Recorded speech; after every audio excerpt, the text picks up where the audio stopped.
চলুন আজকে একটা দারুণ আর খুব শক্তিশালী ইংরেজি শব্দ শেখা যাক, পারেম্পটরি।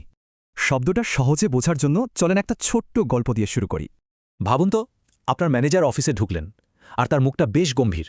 তিনি কিন্তু কিছু জিজ্ঞেস করছেন না, সোজা হুকুম করছেন। তার কথা একদম পরিষ্কার, রিপোর্টটা 1 ঘন্টার মধ্যে আমার ডেস্কে চাই, কোনো অজুহাত চলবে না। তো এই রকম একটা সরাসরি কমেন্টকে ইংরেজিতে এক কথায় কি বলা যায়? এই শব্দটাই হল প্যারেম্পটরি। নামটা যেমন ভারী, এর ভাবটাও কিন্তু ঠিক তেমনই। এর মানে হল এমন কোনো আদেশ যা আপনাকে সঙ্গে সঙ্গেই মেনে চলতে হবে।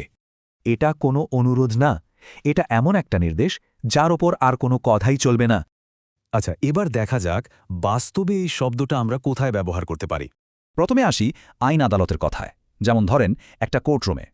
এই বাক্যে বিচারক মামলাটি খারিজ করার জন্য একটি পেরেম্পটরি আদেশ দিয়েছেন। মানে বিচারকের সিদ্ধান্তই ফাইনাল, এটা নিয়ে কোনো তর্ক করা যাবে না, মানতেই হবে।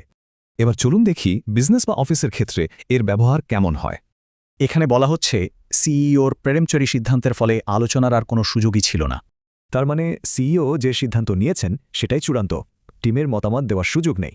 সবশেষে চলুন দেখি আমাদের প্রতিদিনের ব্যক্তিগত কথাবার্তায় এটা কিভাবে ব্যবহার হতে পারে। মানে তার পেরেম্পটরি জবাবে আলোচনাটা হঠাৎ করেই থেমে গেল।